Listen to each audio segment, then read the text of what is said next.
Sepharim est de retour. Vous m'aviez d'ailleurs manqué. Sepharim, ce sont des conversations avec des écrivains, bien sûr, sur leurs livres, sur des livres, des auteurs engagés, comme l'on dit, forcément engagés sur Radio J.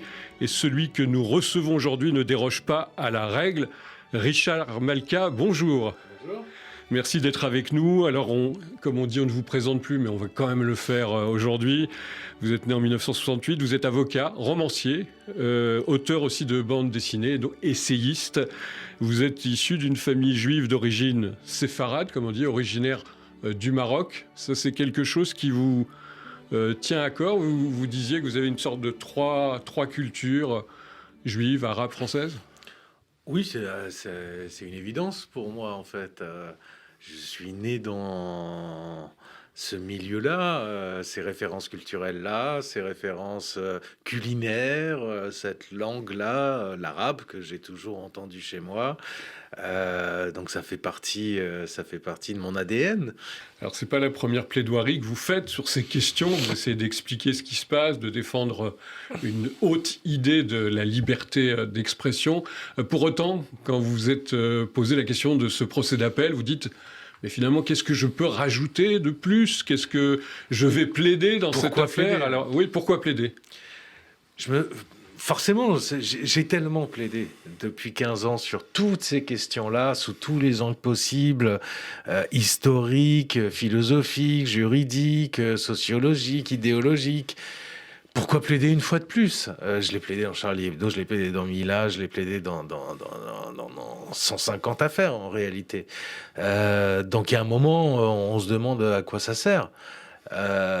Sauf que je n'avais pas abordé ces questions-là sous l'angle de la religion elle-même.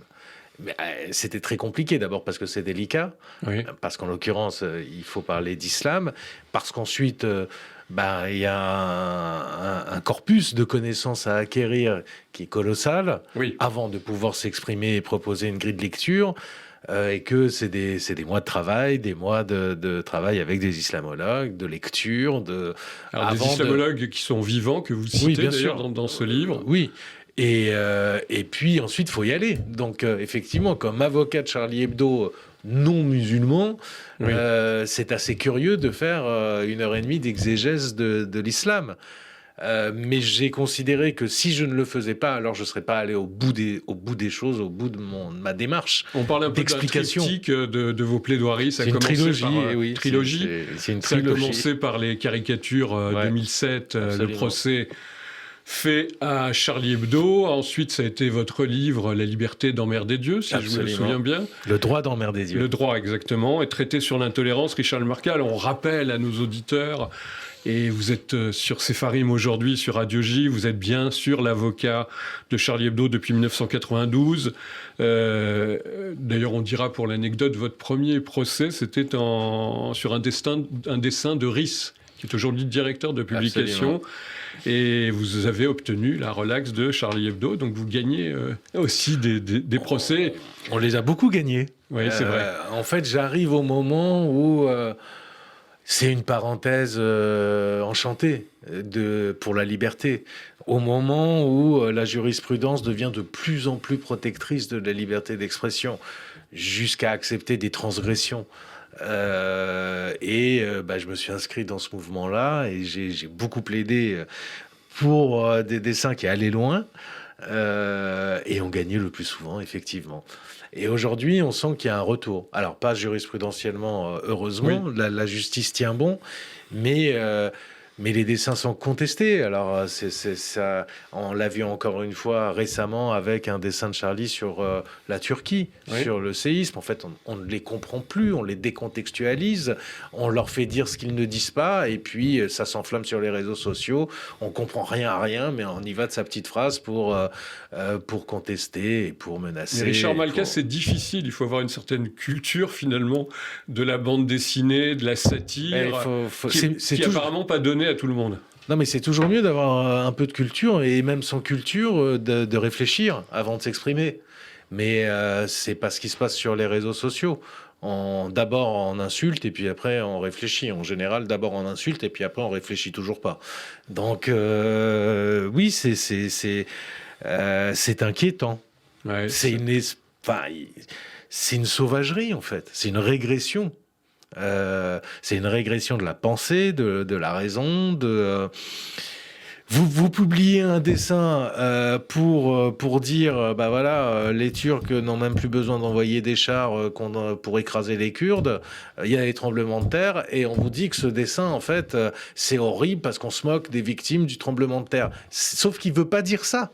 C'est un dessin qui dénonce la violence, la barbarie de l'armée turque. Et d'Erdogan, on peut même plus dénoncer des dictateurs. Je pourrais prendre les dessins de Charlie sur l'Iran, c'est pareil. Vous perdez le droit de dénoncer des barbares sanguinaires qui sont à la tête de l'Iran et qui emprisonnent leur peuple, qui pendent, qui violent. Et là, on dit, oh là là, attention, ça va blesser des gens. Donc on accepte l'intolérable, en fait. C'est de l'émotion, c'est cette idéologie faut pas choquer, pas d'offense, faut pas toucher aux religions, faut respecter tout, même ce qui n'est pas respectable. Donc oui, je me bats contre ça. J'ai bien conscience d'être à contre-courant, hein, mais c'est pas grave. Alors on n'est pas écouté que par des membres de la communauté juive, par des juifs. Aujourd'hui, c'est assez généraliste notre auditoire, mais quand même, y compris chez les juifs, vous avez rencontré cette opposition. On ne touche pas aux religions, ça se fait pas. C'est pas bien, on ne comprend pas ce qui se passe. C'est pas propre à l'islam, loin de là. Ouais. En fait, toutes les religions connaissent leurs fanatiques, leurs intégristes, et la religion juive comme les autres. La problématique, c'est que c'est devenu assez marginal, aussi bien dans le christianisme que dans le judaïsme, et ça ne l'est pas dans l'islam, malheureusement. Et là, j'en arrive à ma lutte entre les deux courants de l'islam qui s'opposent depuis le 8e siècle jusqu'à aujourd'hui. Et on va y venir, un courant évidemment. Rationaliste qui vénère la liberté humaine, et puis un autre financé par les wahhabites, par les qataris, par une secte idéologique et religieuse. C'est comme ça qu'elle était considérée au 19e siècle, et qui a réalisé un hold-up à coups de milliards sur l'islam. Et ça, c'était évidemment un énorme problème, et on est en plein dedans. On est en plein dedans. On va continuer à y être en plein dedans. C'est le cœur, évidemment, du sujet de votre livre, traité sur l'intolérance. Richard Malka, je rappelle donc en janvier 2015, vous allez défendre Charlie Hebdo après l'attentat qui a coûté la vie à 12 personnes, dont 8 membres de la rédaction du journal. On peut les citer à nouveau, hein, ça fait jamais de mal. Les dessinateurs Cabu, Charb, Honoré, Tinius Wolinski, la psychanalyste Elsa Kayat, l'économiste Bernard Maris, le correcteur Mustapha Ourad, le policier Franck Brinsoloroc, qui a assuré d'ailleurs la protection de Charb à l'époque, et Michel Renaud, si je me souviens bien, notre compte très bon. Alors, vous le dites dans ce livre d'emblée, et vous invoquez d'ailleurs le regretté Abdel Wahab Meded, qui est un théologien, un philosophe, un penseur de l'islam. Vous dites que l'islamisme est peut-être le cancer de l'islam, en vous demandant, et ce n'est pas rhétorique, pourquoi plaider c'est ça. Et là, vous allez évidemment rentrer dans le vif du sujet, c'est-à-dire de considérer qu'il y a toujours eu deux versions dans l'islam, deux façons de lire le Coran, le livre saint des musulmans. Mais c'est là la question qui se pose aujourd'hui. Est-ce que précisément ces deux visions de l'islam, faites par des musulmans et des intellectuels d'ailleurs importants, se sont vraiment opposées au point où vous pouvez en faire une véritable pédagogie de l'exemple? Elles se sont clairement opposées, alors très violemment, à plusieurs reprises. D'abord au tout début, alors je parle des Mutazilites, qui étaient la première école quasi officielle de l'islam et qui étaient les rationalistes. Ça ne veut pas dire que c'était des saints qui n'étaient pas guerriers, mais c'était des gens très pieux, qui avaient une vision complètement rationaliste. Et puis vous avez les Hanbalites, qui sont les ancêtres des wahhabites et des salafistes. Et vous avez là deux visions complètement contraires. Mais c'est normal, parce que le Coran lui-même, c'est probablement le texte le plus contradictoire parmi les trois grands textes monothéistes. Vous avez vraiment des passages extrêmement quasi révolutionnaire pour l'époque, pacifiste, ouvert, faisant l'éloge de la liberté de conscience. Et puis vous avez d'autres passages, parce qu'il a été écrit après Mahomet et qui correspond à des périodes différentes, y compris de la vie de Mahomet. Vous avez d'autres passages très guerriers, très assez intégristes et prônant le djihad. Mais là encore, il faudra le recontextualiser. Et donc vous avez des passages qui disent le contraire les uns des autres. C'est exactement pareil dans les hadiths, c'est exactement pareil dans la charia. Il y a plusieurs centaines de milliers de hadiths, vous le rappelez dans ce livre. On ne sait pas combien il y en a. Donc on peut piocher à l'infini. Ce qu'on veut. Alors, je vous dis, à chaque fois... Les commentaires, on pourrait comparer ça un petit peu à la Mishnah pour les Juifs, par les exemple. hadiths, c'est les paroles ou les comportements du prophète rapportés par quelqu'un qui l'a connu, qui l'a dit à quelqu'un, qui l'a dit à quelqu'un, qui l'a dit à quelqu'un sur 300 ans. Ouais. Donc, c'est des coutumes qui ont force de loi. En réalité, on fait dire absolument ce qu'on veut. Alors, vous avez des hadiths dans tous les sens qui disent, mais parce qu'à chaque fois, on en a inventé pendant 3 siècles. Finalement, on en a gardé 10%. Mais enfin, ça fait quand même des dizaines et des dizaines de milliers. Et ce que je peux vous dire, et je mets au défi quiconque de me dire le contraire, c'est qu'à chaque fois que vous avez quelqu'un qui vient vous dire tel hadith dit cela, vous pouvez très bien avoir quelqu'un d'autre qui vous dit tel hadith dit le contraire de cela. Il y a tout et le contraire de tout. Donc c'est un choix. En fait, c'est les hommes qui décident. C'est les hommes qui font la religion et c'est les hommes qui décident à quoi ils vont croire. On pourrait dire que c'est presque une Mais c'est chance. pareil dans la Torah. Hein. Oui. Dans la Torah, vous avez le blasphème est puni de la peine de mort, de la lapidation, ce qui n'est pas le cas dans le Coran. Donc dans la Torah, vous avez ça, mais vous avez tout de suite les rabbins qui viennent dire « Ah oui, mais il faut cette condition ». Toutes plus irréalisables les unes que les autres, et en particulier, il faut qu'il y ait des témoins qui aient témoigné exactement dans les mêmes termes, et que le nom de Dieu qui a été prononcé, c'était un nom qu'en réalité personne ne connaissait, donc qui risquait pas d'être prononcé. Donc là encore, ce sont les hommes qui ont fait en sorte que la peine ne soit pas applicable. On peut dire que c'est un peu une chance, Richard Malka, que dans le Coran, on puisse trouver quand même des éléments, une substance qui soit capable de dire il y a un espoir, on peut l'appliquer de cette manière-là, oui, mais on peut faire un islam pratique et progressiste. Beaucoup ont essayé de le faire. J'ai en tête Mohamed Taha, un politologue soudanais, un politique soudanais, islamologue brillantissime, qui lui disait il faut laisser de côté les versets belliqueux qui correspondent à une période donnée, à une politique donnée. Ils sont pas universels. Il faut garder les versets pacifiques parce que eux sont universels. C'est-à-dire que c'est le contraire de ce qu'on fait aujourd'hui. Malheureusement, il a fini pendu, ce pauvre Mohamed Taha. Mais comme ça, il y en a évidemment. On pense à Al-Afghani, à Mohamed Abdou, et aujourd'hui encore, en Iran, en Égypte, il y a des penseurs nombreux qui essaient de faire un travail de modernisation de la lecture de l'islam pour que ce soit adapté à l'évolution des mœurs, du monde, du temps, des connaissances, comme le font toutes les religions. Et que ce soit pas figé au 8e siècle. Parce que comment ça n'a pas de vous sens. expliquez justement, Richard Malka, fort de toutes ces lectures, de cette méditation et ces réflexions sur le Coran et l'islam, que ce soit la version la plus dure qui se soit imposée dans le monde, il faut bien le dire aujourd'hui. Et vous faites d'ailleurs un lien dans ce livre, n'oublions pas que c'était une plaidoirie justement après le procès. Vous dites que les Kouachi, en fait, ont suivi une version de l'islam qui est peut-être une version erronée. Ce seraient eux, dites-vous, les mécréants. Mais pour quelle raison ? Pour une raison, pour de multiples raisons. Je vous le disais, le blasphème n'est pas puni de la mort dans le Coran. Le verset dit que quand quelqu'un dit du mal de votre religion, il suffit de partir et de revenir quand c'est fini. C'est tout. Mais surtout,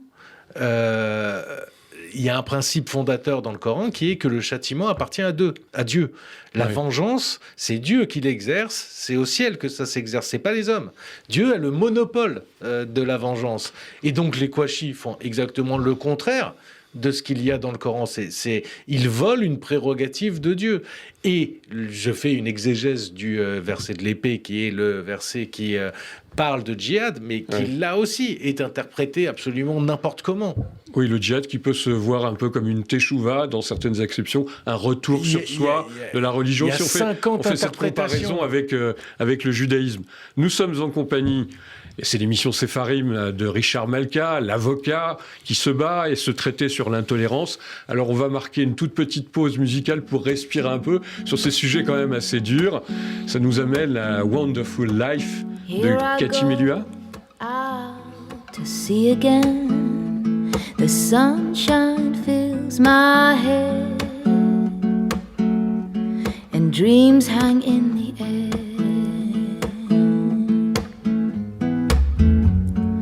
Goals in the sky and in my blue eyes, you know it feels unfair. There's magic everywhere.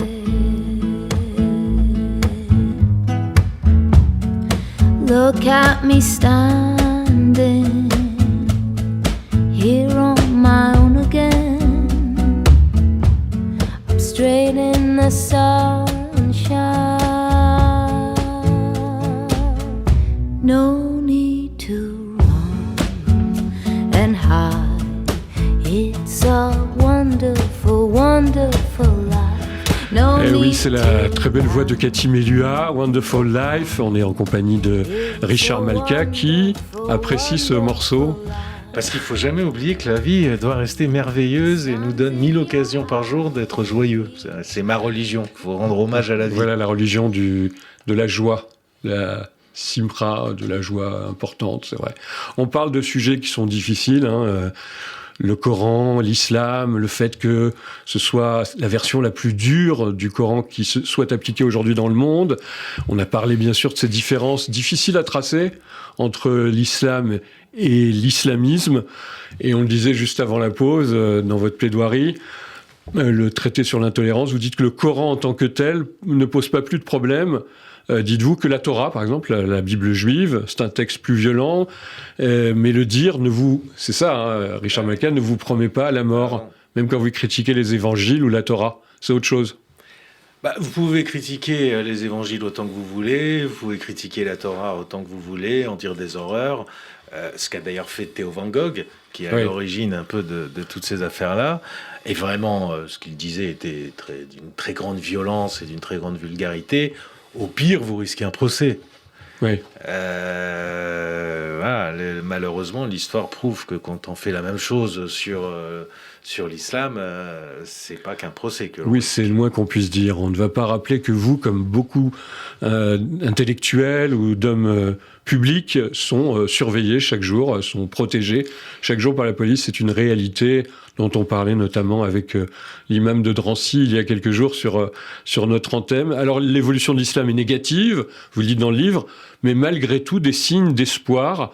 Et là, on peut dire un petit mot, Richard Malka, de ce qui se passe de tout à fait extraordinaire en Iran avec ces hommes et ces femmes qui essaient de se libérer de ce carcan dans des conditions extrêmement difficiles. D'abord, il y a partout en islam des penseurs, des intellectuels, des poètes, des écrivains qui réfléchissent à leur religion, qui produisent des textes. Le problème, c'est que ça se diffuse difficilement. Et puis ensuite, alors là, oui, pour moi, c'est un véritable motif d'espoir. C'est ce qui se passe en Iran. C'est cette jeunesse iranienne qui, elle, est attachée férocement à une liberté qui lui a été volée depuis tellement de décennies maintenant.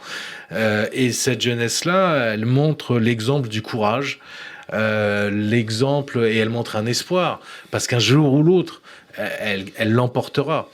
Et que par ailleurs, le monde chiite, lui aussi, alors c'est paradoxal, mais porteur d'espoir, parce qu'il y a, alors pour le coup, au cours des 1400 dernières années, il y a toujours eu une tradition d'approche philosophique, intellectuelle, laïque, de la part des chiites. Donc c'est une vision optimiste, mais pas naïve Non, il faut surtout pas être naïf, mais il faut garder de l'espoir en tout cas. Dans ce livre, on lit des choses, on apprend beaucoup de choses, parce que c'est un petit livre par le nombre de pages, mais évidemment c'est extrêmement dense. On voit que dans le Coran, par exemple, on peut lire « Nulle contrainte en religion », ça c'est un verset, une sourate qui est très intéressante. « Si Dieu avait voulu que tout le monde croie, tout le monde aurait cru. Qui es-tu toi pour contraindre les gens à croire ?» Alors vous dites qu'il y a 2 Corans, un pacifique, celui de la Mecque, un plus belliqueux, celui de Médine, et ce sont ces hommes donc qui sont à l'origine de ces contradictions. La vision de cet islam, vous y militez? Est-ce que vous avez envie finalement de continuer à travailler sur cette question, pas seulement en tant qu'avocat qui a plaidé, mais peut-être comme un activiste politique? Alors d'abord, c'est absolument passionnant. On pourrait y passer des années, et certains le font, à étudier l'islam, à historiciser, parce qu'il y a encore beaucoup de choses qu'on ne sait pas sur Mahomet. Les sources sont assez rares, en fait, sur Mahomet, sur les origines du Coran, sur les origines de l'islam. Et il y a des multiples thèses. Mais pour en revenir à la période présente... oui, j'ai envie de continuer à essayer d'apporter du savoir, de la connaissance, parce que ce qui tue, c'est la bêtise, c'est l'ignorance. Les gens qui tuent n'ont pas lu 4 lignes du Coran. Ils parlent pas arabe, donc on est dans le n'importe quoi. On est dans une religion transformée en identité, une religion qu'on ne connaît pas transformée en identité. Et puis ensuite dans un enfermement identitaire, et c'est là qu'arrive le fanatisme, et il n'y a plus aucun dialogue possible. Et tout devient susceptibilité. Et on est une victime de tout. Et donc, si on est victime de tout, il n'y a aucune raison qu'on se remette en cause pour quoi que ce soit. Je ferai tout ce que je pourrai pour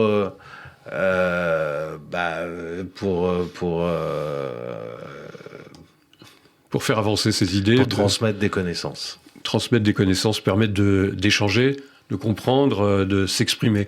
Alors, c'est la première fois que vous êtes intervenu, Richard Malka, dans l'émission Sepharim, mais la question que je vais vous poser, on pourra en faire évidemment des heures, mais juste en quelques mots, on a envie de se dire, Sepharim, les livres, le livre, on parle souvent de littérature juive ou littérature avec des juifs.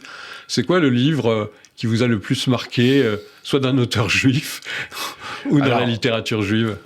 Évidemment, je pense à Philippe Roth et à Portnoy, que j'ai lu adolescent, et qui était tellement savoureux, et dont je me rappelle jusqu'à aujourd'hui. Je me revois explosant de rire dans le métro parisien en train de le lire. Et puis évidemment Zweig, parce que là, j'ai tout lu et c'est un de mes auteurs préférés. Superbe. Merci beaucoup Richard Malka d'avoir été notre invité aujourd'hui sur Radio J. Traité sur l'intolérance aux éditions Grasset, que je recommande à nos auditeurs pour continuer à réfléchir. On aime bien réfléchir sur Radio J. Merci infiniment d'avoir été avec nous. Merci à vous.